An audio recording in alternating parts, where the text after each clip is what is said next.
ide untuk pilkada itu dipilih oleh DPRD itu tidak melulu ide yang buruk. Ada melakukan politik transaksional kepada wakil-wakil rakyat Indonesia, itu aja pilihannya.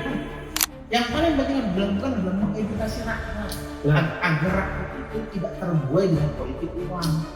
Gubernur itu kan sekarang takut sama rakyat. Akhirnya mereka nggak takut sama rakyat, dia takut sama ketua partai. Hello, welcome back Sobat Renjana di Dengin Terus Podcast. Hari ini bersama Bang Zainal. Hari ini kita gini dulu Bang. Apa? Selamat tahun baru. Oh sih. Selamat tahun baru 2022. Nanti kita take di tanggal berapa nih? Kita tik di tanggal berapa sekarang? 1 Januari 2022. 1/365 lah ya. Ya. Gimana Bang? Ada Apa yang akan kita bahas nih? apa sebelum apa yang kita bahas? Nah. Kemarin kemana? Ya, tahun baru ada kemana? Apa Aku, keliling Bali, keliling menikmati daerah? aku salah satu orang yang berpaham tahun baru itu dinikmati dengan tidur lebih enak. Tapi kemarin aku ada tamu di rumah, teman-teman SMA istri ngumpul sama ke rumah mertua lah. Jadi makan-makan di rumah mertua. Jadi dihabiskan lebih ke family time. Family time. Nyak gitu, luar biasa. Saya menikmati tahun baru yang tidak sama sih kayak waktu itu sebenarnya. Apa? Tidur. Oh, itu kenikmatan yang paling hakiki itu. Bangunnya pas jelas. Bang, ikutin nggak? Aku baca ikutin apa enggak? Kemarin itu ada pernyataan dari salah satu fraksi di dalam anggota DPR. Apa ini? Ini bahas apa ini? Tentang pilkada akan diambil alih oleh DPR. Bahasanya bukan diambil alih, tapi DPR RI mengusulkan bahwa pilkada itu dilakukan melalui DPRD. Jadi maksud itu kita nggak ada nyoblos gubernur, nggak ada nyoblos lagi. Ya kita nyoblosnya itu nyoblos. Yang kita nyoblos itu sesuai dengan undang-undang dasar aja. Nyoblos partai. Yang kita coblos itu pertama adalah presiden, wakil presiden, DPR, DPD, DPRD. Jadi selebihnya eksekutif tingkat daerah, gubernur, bupati dan wali kota diusulkan dipilih lewat DPRD. Jadi yang memilih itu adalah wakil dari kita semua, wakil rakyat memilih pemimpin rakyat. Filosofi keren kan? Keren lah filosofinya. Jeng. Tapi berarti Mas Daniel tahu kan? Tahu. Yang maksudnya gini. Nah sebelum masuk masalah itu, yang mengusulkan siapa sih sebenarnya? Aslinya gini ya, ini bentar lagi. Maksudnya kalau musuhan kita kan lebih hidung ya. Oh, iya. Isu tentang pilkada ini diusulkan untuk dipilih dari DPR itu bukan perkara baru kan. Dari zaman dulu sudah ada. Lebih tepatnya dari bahkan kalau saya lihat tadi di tahun 2018 pun sudah ada. Zamannya Presiden Joko Widodo itu sudah diusulkan. Dan memang baru-baru ini diinginkan untuk masuk ke prolegnas prioritas. Jadi maknanya apa? Kalau dia masuk prolegnas prioritas, berarti harus diselesaikan dalam tahun anggaran itu. Jadi kalau dia masuk prolegnas prioritas, berarti bisa jadi tahun 2027 atau 2028 untuk pilkada sampai di 2029 gitu. Enggak, pilkada kan akan ada lagi. Pilkada kemarin 2024 ya. Jadi pilkada baru ada di 2029 nanti. Gitu. Benar, 2024 2025 pilkada. 2025 pilkada kemarin, pilkada serentak itu. Jadi di 2030 ada pilkada. Jadi hasilnya waktunya ini masih relatif aman. Nah ini sudah sering diusulkan dan akhir-akhir ini diusulkan oleh statement ini disampaikan oleh wakil ketua umum partai apa sih nama partainya? Golongan Karya. Partai Golkar, Beringin. Siapa namanya? Ahmad Doli Kurnia. Beliau ini waketum Golkar. Dulunya di periode sebelumnya adalah ketua Komisi 2. Sekarang menjadi anggota Komisi 2.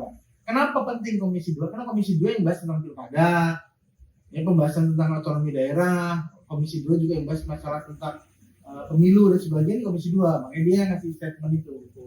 Dari yang Pak lihat dari informasinya, apa dasar statementnya dia itu? Maksudnya mengeluarkan gini.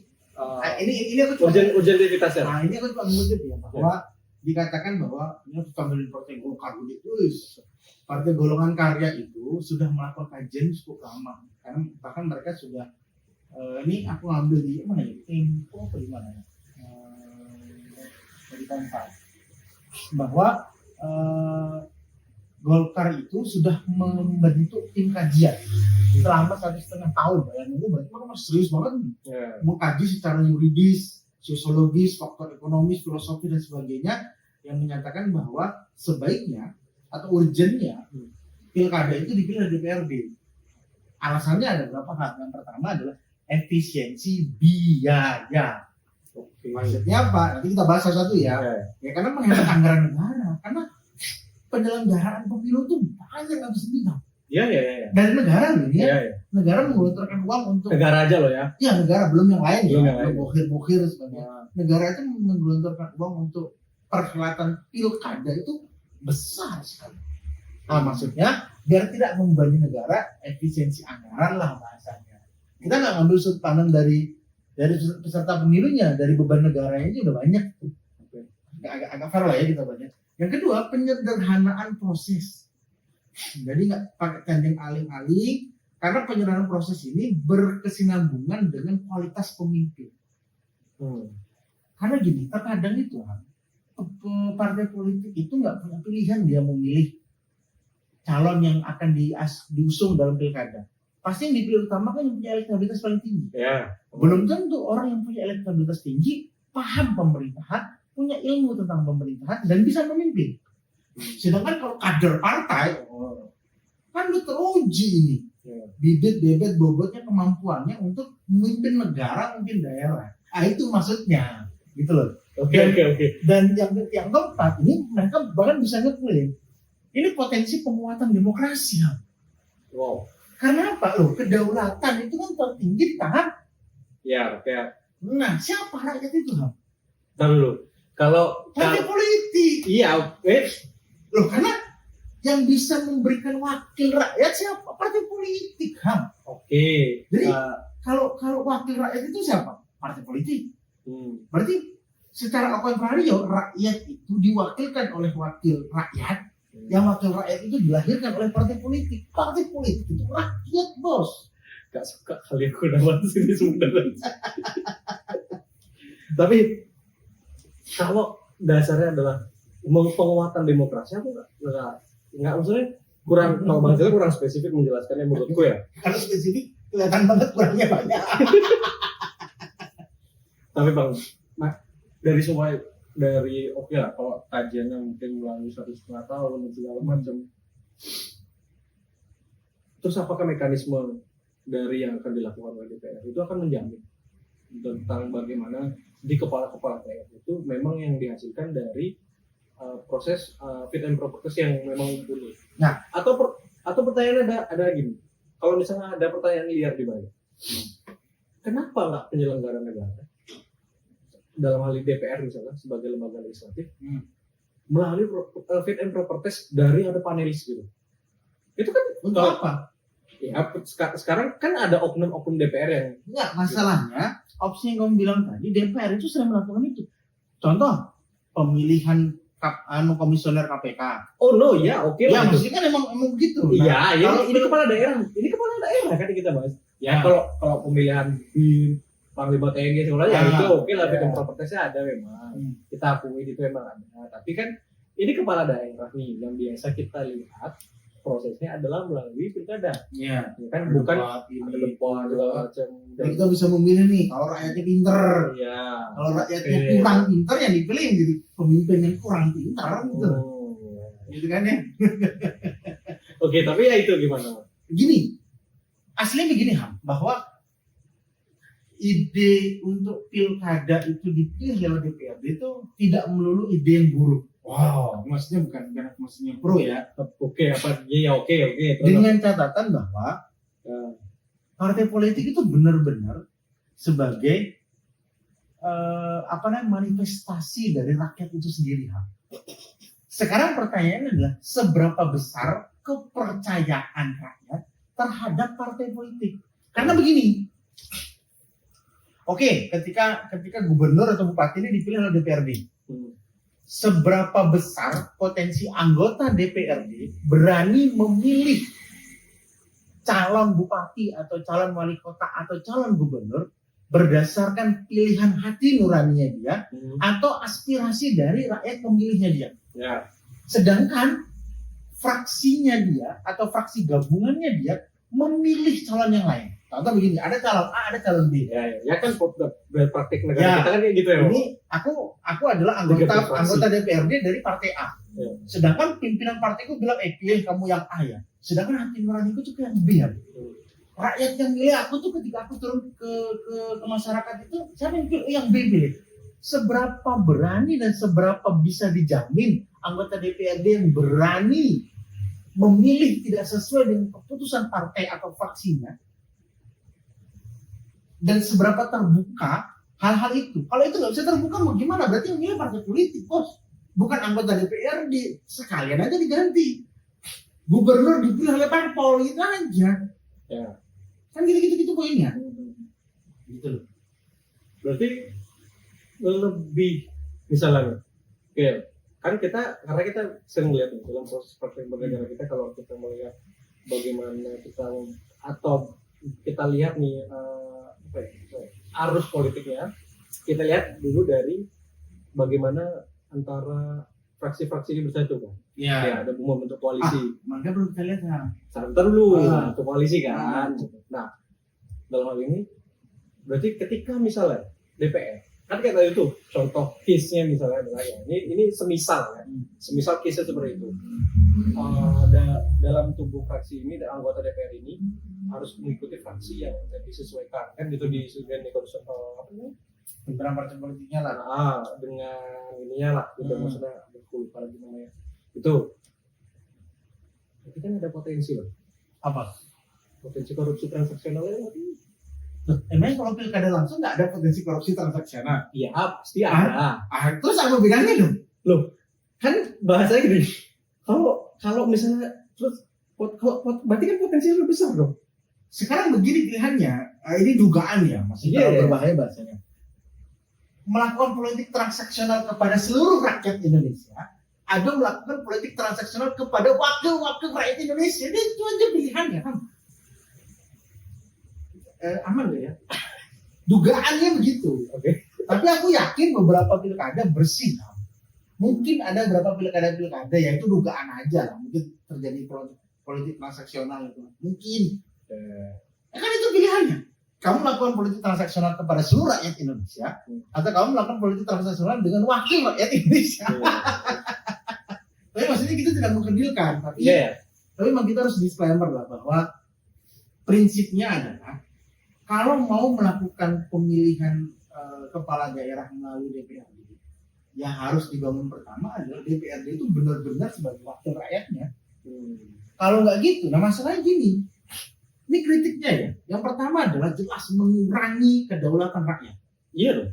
Karena kalau ya seperti yang bilang tadi ya, apa dasarnya kalau dia bilang demokrasi kan? Iya, berarti kan rakyat nggak punya hak dong menentukan pilihan sendiri. Contoh nih, aku milih Ilham jadi anggota DPRD. Ketika untuk jadi calon gubernur, aku pengennya Bang Jenal nih jadi gubernur nih. Tapi Ilham bilang, enggak, aku pengennya Gibran gitu. Wow. Nggak bisa. Kan nggak cocok. Jadi kedaulatan rakyatnya di mana dong? Ya, itu yang terlintas di kepala. Gibran sekali ya. Terus yang kedua, memperkuat oligarki, bos. Ya, itu pasti. Jadi transaksionalnya diduga karena prosesnya lebih tertutup ya. Karena prosesnya kan di DPR. Ya. Transaksionalnya kan bisa lebih diduga gitu. Poinnya kamu bilang tadi ya, membuka peluang untuk politik uang secara tertutup dengan tersistematis, dengan masif dan rapi. Berarti bisa diduga bahwa proses ini juga tidak menutup kemungkinan, diduga ya, yang diuntungkan berarti bukan rakyat, bisa jadi partai pemodal. Bahasa begini ya, itu sederhana. Kalau rancangan undang-undang atau usulan ini tidak diprotes dengan rakyat, berarti emang rakyat yang diuntungkan. Kenapa rakyat teriak? Emang karena rakyat yang diuntungkan. Sekarang pertanyaannya adalah, kamu diuntungkan nggak ketika pilkada itu dipilih oleh DPRD? Waduh. Enggak lah bang, karena kan aku nggak bisa dijurkam. Nggak bisa jadi tim saya. Enggak gitu dong. Terus gimana? Apakah rakyat maksudnya gini, kita selama 5 tahun hidup dalam suatu era kepemimpinan, kita punya hak secara mutlak itu cuma sehari doang. Ya. Dan itu cuma beberapa jam doang. Yang kita tuh didewakan sama seluruh pejabat negara ini. Hari itu juga. Hari itu juga. Hari itu juga. Tapi setelahnya, Ya udah. nah sedangkan ketika ini sudah diambil alih oleh wakil kita, ya apa orang di wakil kita kalau misalnya kita protes sih diambil. Tapi ada nggak Pak? Dan ini kan statement dari DPR, anggota DPR ya, Komisi 2. Tapi ada nggak sih dari partai-partai lain yang belum mengeluarkan statement? Kan ini partai, kalau Golkar ini kan sudah masuk 5 partai besar Indonesia nih. Hitung aja begini, ada berapa partai di parlemen? Ya. Partai di parlemen itu, partai nomor 1 ada Partai Demokrasi Indonesia Perjuangan. Partainya Ibu Megawati Soekarno PDI. Yang kedua ada Gerakan Indonesia Raya, Partai Gerindra. Dimunculin tuh logonya Gerindra sama Prabowo-nya. Ya. Yang ketiga, Partai Golongan Karya. Dimunculin tuh pohon beringin sama wajahnya Bahlil Lahadalia. Ya kan? Ya, oke, Bahlil. Terus yang keempat, ini baru bertiga ya. Ya. Yang keempat, ada Partai Demokrat. Ada AHY di sana.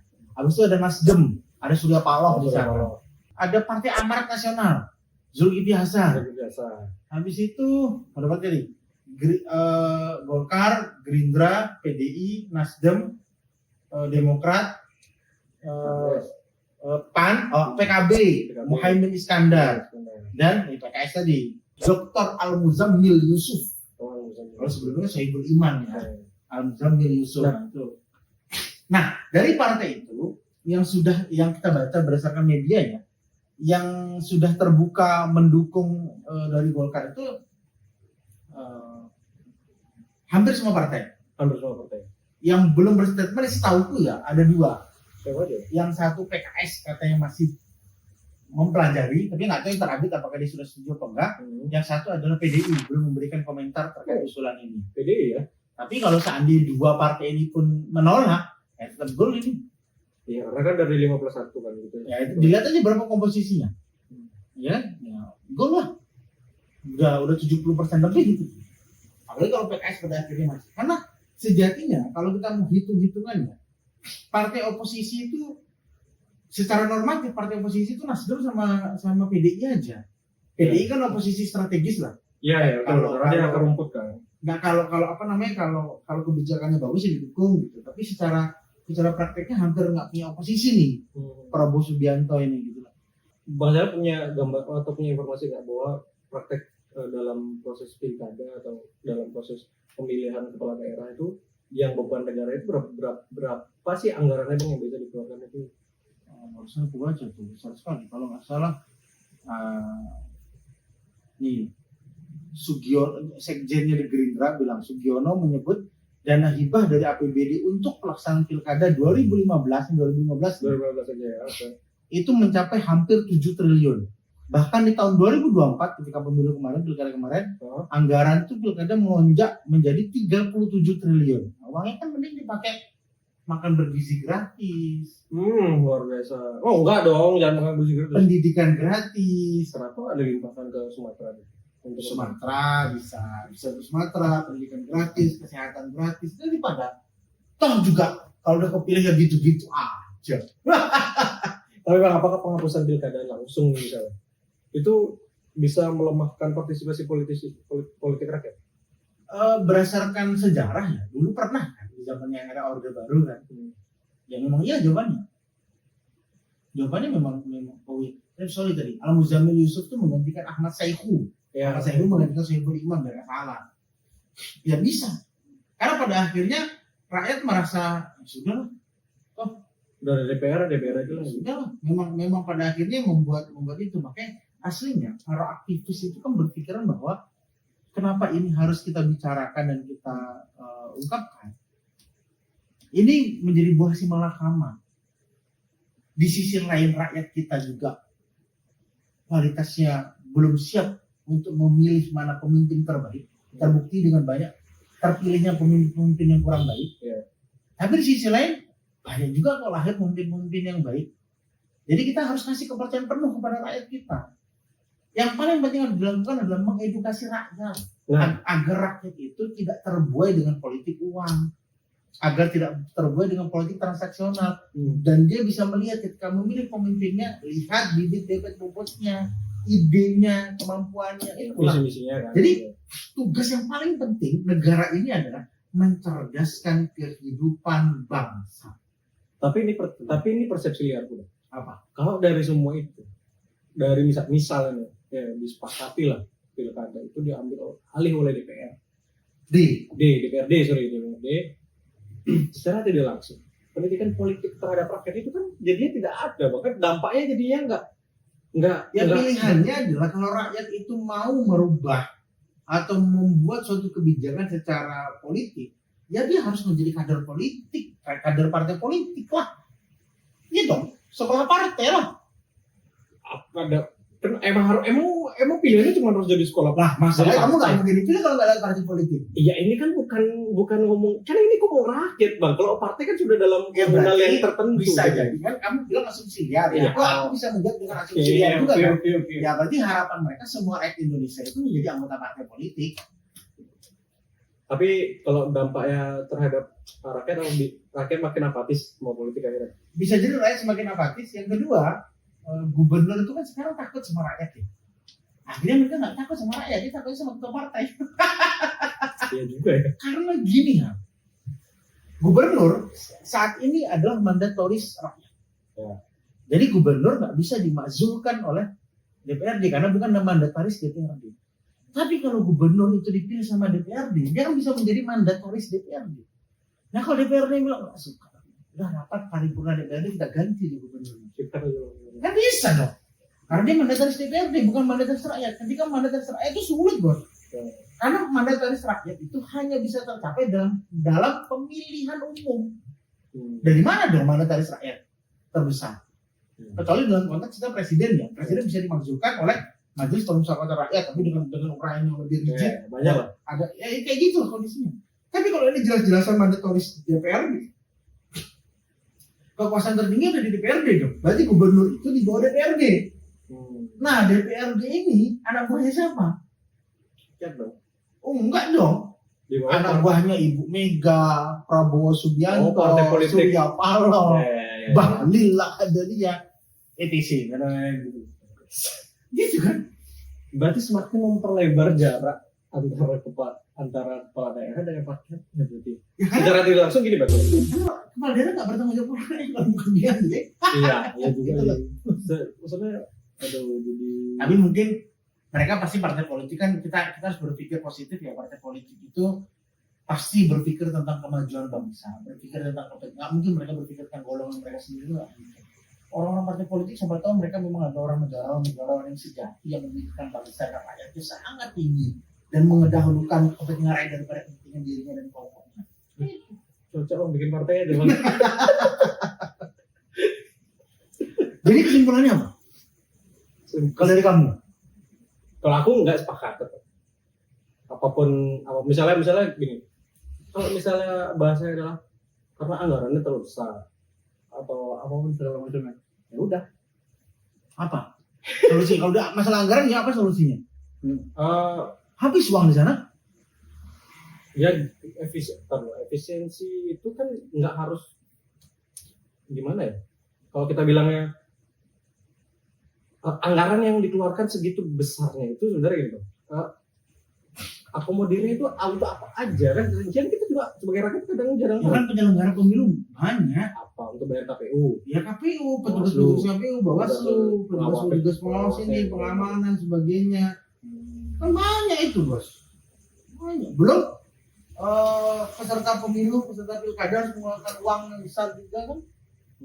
Apa ya? So, di satu sisi yang paling kuat alasan untuk pilkada dipilih secara DPRD itu yang efisiensi anggaran aja. Selebihnya itu mudah dibantah. Efisiensi anggaran. Yang menjadi pertanyaan sekarang adalah apakah ini kalau bahasa muslimnya adalah kita timbang mudarat dan manfaatnya. Apakah ketika menggelontorkan dana sebesar itu lebih bermanfaat ketika nanti memberikan output pilkada dipilih oleh rakyat, atau ternyata sport jobain. Jadi ketika daripada ngeluarin anggaran besar udah biarin yang dipilih sama DPRD. Ya udah kalau sama cengkone aja. Kalau emang DPRD negarawan terpilihlah gubernur negarawan. Kalau DPRD-nya kurang aja terpilihlah gubernur kurang aja, udah gitu aja deh, nggak diambil pusing. Kalau negara nggak ngeluarin uang banyak, mungkin gitu cara mereka berpikirnya ya. Kalau dari Bang Zidane sendiri, kesimpulannya apa? Kalau aku begini, kesimpulanku adalah untuk saat ini dan untuk mungkin 2-3 tahun ke depan, aku masih lebih setuju bahwa pilkada dipilih secara langsung. Oke. Tapi aku akan setuju kalau pilkada itu dipilih lewat DPR, karena ini sebagai amanat dari Pancasila. Ketika DPR, oke. Ketika yang pertama adalah partai politik benar-benar sebagai manifesto dari pemikiran dan aspirasi rakyat. Ya, oke. Dan yang kedua, keterbukaan, kaderisasi, dan penempatan dan lain-lain dalam partai politik untuk menentukan siapa kadernya yang akan didudukan itu transparan dan bisa dilihat oleh masyarakat. Yang ketiga, diberikanlah kedaulatan tertinggi ketika dia menjabat sebagai wakil rakyat kepada rakyat, bukan kepada partai politiknya. Jadi ketika dia masih di tubuh partai politik, dia menjadi kader partai, tapi ketika dia duduk di singgasananya rakyat sebagai wakil rakyat atau menjadi pemimpin negara, dia harus tunduk kepada rakyat dan bukan lagi sebagai kader partai, tapi sebagai pelayan rakyat. Kalau sudah seperti itu, aku setuju ketika pilkada itu dipilih oleh DPRD. Jadi emang ada kabel yang harus dibenerin dulu di negara ini. Oke, kalau berbicara kabel kan berarti berbicara sistem. Kita cukupkan di situ. Jadi emang kabel harus dibenarkan, dan itu yang paling penting sekarang adalah bagaimana rakyat itu dicerdaskan dan rakyat itu harus melek dengan segala sesuatu kondisi yang ada di negara ini, baik politik, hukum, HAM, sosial, ekonomi, semuanya. Rakyat harus bangkit dan rakyat harus pintar. Karena rakyat yang pintar akan melahirkan pemimpin-pemimpin yang pintar dan melahirkan baldatun thayyibatun warahmatullahi wabarakatuh. Luar biasa sekali. Kita cukupkan di sini. So, sampai ketemu lagi di rencana kreatif. See you.